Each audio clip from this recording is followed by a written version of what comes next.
नमस्कार। जय माता दी।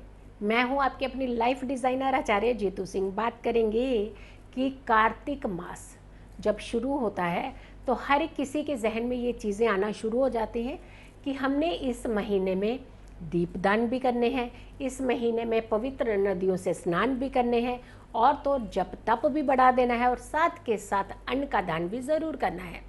भाई कुल मिलाकर के जब इस महीने की ही बात आती है, क्योंकि इस महीने के अंदर बहुत सारे ऐसे रिचुअल, ऐसे त्यौहार पड़ते हैं जिसे हम कहते हैं कि ज़रूर बहुत अच्छे तरीके से निभाने चाहिए। हरिशयनी एकादशी इसी माह में आती है, तुलसी विवाह इसी माह में आता है, और ऐसे में हम बहुत सारी चीज़ें जब बहुत विधि विधान से करते हैं तो हम सारे कष्टों से दूर हो जाते हैं। सबसे पहले अगर आप अपने स्वास्थ्य को एकदम उत्तम रखना है, पूरे साल के लिए उत्तम रखना है, तो इस माह में स्नान की भूमिका बढ़ा दीजिएगा। और अगर आप अपने मानसिक स्थिति को बहुत अच्छे से रखना है तो दान की स्थिति को बढ़ा दीजिए और जप तप की तरफ चले जाइएगा। और अगर आप कहते हैं कि मोक्ष की प्राप्ति हो, कि हमारी ज़िंदगी का जो आखिरी पड़ाव हो वो बहुत ही सुकून से हो, क्योंकि कोई भी नहीं चाहता है कि बिस्तर पर पड़ा रहे, कोई नहीं चाहता है कि वो आखिरी समय अपना इस दुख भरे समय के साथ निकाले, यानी जहाँ तकलीफ़ का सामना हर क्षण उसको करना पड़े, कोई नहीं चाहता है।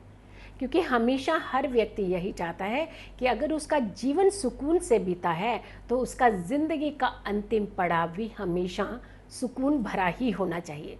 ये अपने आप के निजी के लिए भी होता है और साथ के साथ परिवार के सारे सदस्यों के लिए भी यही हित को होता है। तो ऐसे में कुछ चीज़ें खास करके इस कार्तिक मास में बढ़ा देनी चाहिए। एक तो कहा जाता है कि हर शाम दीपक ज़रूर प्रज्वलित करना चाहिए, पूरा महीना आपने तुलसी के आगे। भगवान विष्णु की आराधना ज़रूर करनी चाहिए इस महीने में। भोलेनाथ की सुबह के समय आराधना ज़रूर करनी चाहिए। तो ये दो समय तो आप बांध लीजिएगा कि आपको ये आराधना करनी ही करनी है। फिर आती है बात स्नान की। सूर्य उदय से पहले ही आपने पूरे महीने उठना है। ये ध्यान रखिए कि बिस्तर पर नहीं रहना है आपने कुछ भी करके सूर्य उदय से बाद में। तो जैसे ही सूर्य उदय हो उससे पहले आपने उठ करके ही स्नान लेना है, चाहे आपको काम है, काम पर जा रहे हैं या नहीं जा रहे हैं। कुछ लोगों के पास बहुत सारे एक्सक्यूजेस होते हैं कि संडे था हम नहीं उठे। भाई संडे क्या हो गया? क्या संडे दिन नहीं होता? क्या संडे जप तप दान नहीं होते हैं? क्या संडे को या रविवार को आप पूजा पाठ नहीं करना चाहिए? क्या छुट्टी होती है भगवान की भी? ये तो हमने नियम बनाए हैं, ये हमने अपने दिल को खुश करने के लिए कुछ नियमों का अपने आप जोड़ दिया अपने जीवन के साथ। नहीं, यही छोटी छोटी चीज़ें जो होती हैं हमारी ज़िंदगी में आज बहुत बड़ा स्ट्रेस, बहुत बड़ा तनाव ले चुकी हैं। तो आपको सबसे पहले सूर्य उदय से पहले ही उठना। इस पूरे महीने 1 नवंबर से ये महीना शुरू हो रहा है, कार्तिक का महीना। और कहा जाता है कि कार्तिक महीने में कृष्ण पक्ष और शुक्ल पक्ष में तो जी खोल करके दान करना चाहिए, और कृष्ण पक्ष में जप तप के साथ कुछ खास दान करना चाहिए। अभी बताने वाली हूँ मैं कि आपको क्या दान करना चाहिए। लेकिन स्नान वो तो पूरा माह ही, आपको पूरा महीना ही जैसे हमने आपको बताया है वैसे ही करना है।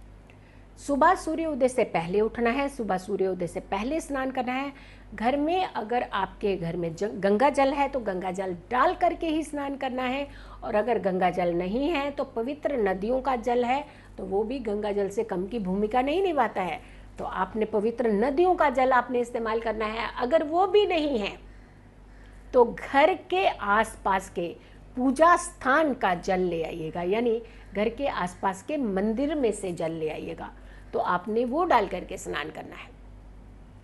अब आती है दूसरा पहलू, क्या रोगी स्नान तो नहीं कर सकते? बहुत सारे लोग कहते हैं कि रोगी हैं, स्वस्थ नहीं हैं, तो क्या इन्हें रोज ही स्नान करा देना चाहिए? नहीं, आप थोड़ा सा गंगा जल का छिड़काव उनके ऊपर कर सकते हैं। आप उन्हें एक मात्र छोटा सा तिलक लगा दीजिए गंगा जल से, तो उनकी भी शारीरिक शुद्धि हो जाती है। ऐसे नहीं कि बाल्टियाँ भर भर के ही अपने ऊपर डालेंगे तो ही आपका स्नान होगा और उसके बाद आप अंदर चाहे कितने भी आपकी गंदगी भरी रहे, तो ये कहाँ का स्नान हुआ? स्नान का मतलब होता है आपकी आंतरिक शुद्धि को जाना। स्नान का मतलब होता है आप नेगेटिविटी से दूर हटना, जितनी आपकी नकारात्मक ऊर्जा है वो आप डिस्ट्रॉय करना, बाहर निकालना, तो उसी को तो स्नान कहते हैं। तो स्नान का मतलब ये नहीं कि बस अपने आप को सुकून दे रहे हैं, मैंने बाल्टी भर के अपने ऊपर डाल दिया पानी, नहीं नहीं, कम जल भी हो बट स्नान शांत मन से करना। कुछ लोग बड़ी हड़बड़ाहट से स्नान करते हैं। कहा जाता है जब भी पवित्र नदियों का स्नान आपने करना है तो आपका मन बहुत शांत होना चाहिए, कोई द्वेष नहीं होना चाहिए किसी के प्रति, कोई नेगेटिविटी का ख्याल नहीं होना चाहिए उस समय अपने आप को थोड़ा कूल रखिए, ताकि जितनी भी नेगेटिविटी आपके सराउंडिंग है तो वो निकल जाए आपके जीवन से।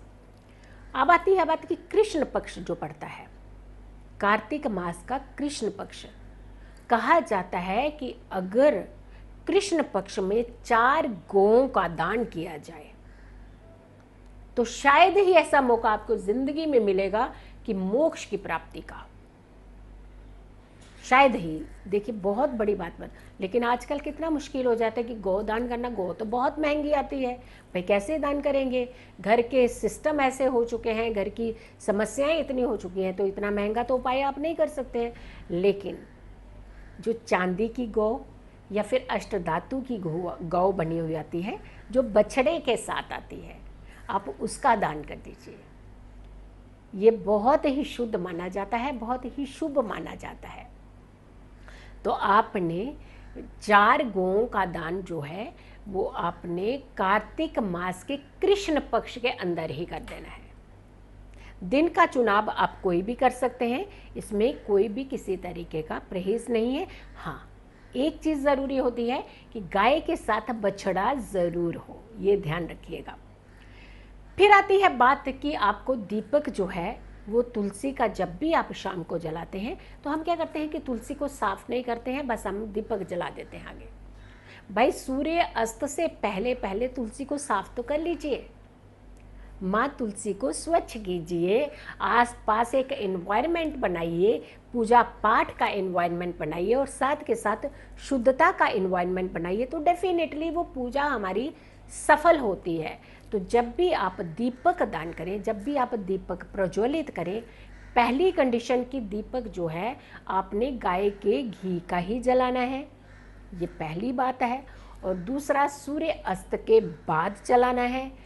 तीसरी बात, सूर्य अस्त से पहले पहले आपने अपनी तुलसी को, माँ तुलसी को बहुत अच्छे से साफ कर लेना है। हाँ, एक ध्यान रखिएगा कि वो चुनरी ज़रूर ओढ़ाई हुई हो आपने तुलसी पर, और पूरा आदर सहित ही आप इस उपाय को कीजिएगा। तामसिक भोजन नहीं करना चाहिए कार्तिक मास में। कहा जाता है तामसिक भोजन करने वालों की प्रवृत्ति तामसिक ही रहती है, यानी नेगेटिविटी तो घर कर जाती है इनके। और हम कई बार हम कहते हैं कि नहीं मैंने नहीं किया, घर के सारे सदस्यों ने किया। भाई क्यों? शुद्धता तो आपको पूरे परिवार को चाहिए, सुख आपको पूरे, तो घर के बाहर करने दीजिए उन्हें जो कर रहे हैं, तो घर के अंदर मत लेकर के आइए। तो ये महीना कहा जाता है कि जितनी आप पवित्रता रखते हैं, जितनी आप शुद्धता रखते हैं, जितनी आप सात्विकता रखते हैं, उतने ही फल की गुंजाइश आपके जीवन में बढ़ जाती है। भगवान विष्णु की आराधना खूब करनी चाहिए, दोनों समय मंत्र जाप जरूर करने चाहिए, दोनों समय आपको सात्विकता का ध्यान रखना चाहिए, दोनों समय जब भी आप पूजा कर रहे हैं स्वच्छ वस्त्र धारण करने चाहिए, दोनों समय जब आप पूजा करते हैं आसन का प्रयोग जरूर करना चाहिए। और रात्रि को सोने से पहले भगवान विष्णु का ध्यान करते हुए, स्मरण करते हुए कुछ क्षण अपने डेडिकेटेड कर दीजिए आप भगवान के प्रति। यकीन मानिए आपके जीवन में एक एक कष्ट करके नेगेटिविटी जो है वो रिमूव होना शुरू हो जाएगी और आपकी ज़िंदगी में पॉजिटिविटी बढ़ना शुरू हो जाएगी।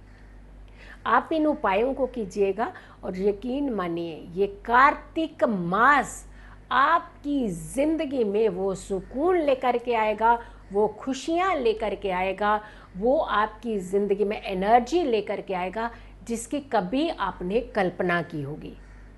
इस महीने को, पवित्र महीने को यादगार महीना बना दीजिए अपनी पूरी ज़िंदगी के लिए। खुश रहिए, स्वस्थ रहिए, पॉजिटिव रहिए। जब हम पॉजिटिव रहते हैं तो हर समस्या से हम दूर रहते हैं। अगर आप लोगों ने मुझसे कांटेक्ट करना है, आप अपनी अपॉइंटमेंट फिक्स करना चाहते हैं, तो जितने नंबर दिए हुए हैं उन नंबर्स पर कांटेक्ट कीजिए। आप मुझसे मिल भी सकते हैं, लेकिन 2 दिन पहले ही आपको अपनी अपॉइंटमेंट बुक करानी होगी। अगर आप ऑनलाइन कंसल्टेंसी चाहते हैं तो आप सेम डे भी ऑनलाइन कंसल्टेंसी ले सकते हैं, लेकिन उसकी कंडीशन ये है कि 12 बजे से पहले ही आप अपनी बुकिंग करवा लीजिए। खुश रहिए, स्वस्थ रहिए, पॉजिटिव रहिए। जल्दी हाजिर होंगे एक और अच्छी वीडियो के साथ। तब तक के लिए नमस्कार।